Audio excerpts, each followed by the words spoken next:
খুচরা টাকা ছিল না বলে ছোট বোনের কাছ থেকে 50 টাকা ধার নিয়েছিলাম। সেটাই এখন জীবনের কাল হয়ে দাঁড়িয়েছে। রাতের বেলা সবাই মিলে খাবার খেতে বসেছি। তখনই আম্মু বলল, আরো কয়েক টুকরা মাংস দেই। তখনই হুট করে ছোট বোন বলে উঠল, না না আম্মু, আপুকে আরো 50 টুকরা মাংস দাও। সবাই তো হাঁ হয়ে আমার আর ছোট বোনের দিকে তাকিয়ে রইল।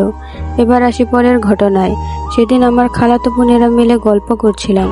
এক কথায় দুই কথায় আমাকে বলল, তোর কপালে যেন সুন্দর একটা জামাই জুটে। আমি কিছু বলার আগে ছোট বোন বলল, আপুর একটা জামাইয়ে হবে না, আপুর 50টা জামাই লাগবে। আমি কিছু না বলে হাঁ করেছিলাম। সেদিন ছোট বোনের স্কুলে গিয়েছি তার এক্সাম ফি দিতে। তখন হেড স্যারের রুমে গিয়ে জিজ্ঞেস করলাম কত টাকা দিতে হবে। হেড স্যার কিছু বলার আগে ছোট বোন বলল, আপু 50 টাকা দিলেই সুদ হয়ে যাবে। ভাইরে ভাই, 50 টাকা ধার নেওয়ার জন্য এত শাস্তি? আপনারা ভাবতেছেন 50 টাকা দিয়ে দিলেই তো ঝামেলা মিটে যায়। তাহলে শুনে নেবার একটা দুঃখের কথা, এই 50 টাকা আমি 4-5 বার শোধ করে দিয়েছি। আর কয়বার যে করতে হবে তা আমার 50 মার্কা ছোট বোনই জানে। তো এই ভিডিওটি আপনাদের কাছে কেমন লাগলো জানাবেন। আরও মজার মজার ভিডিও পেতে আমাদের ভিডিওতে একটা লাইক দিয়ে চ্যানেলটি সাবস্ক্রাইব করে যাবেন।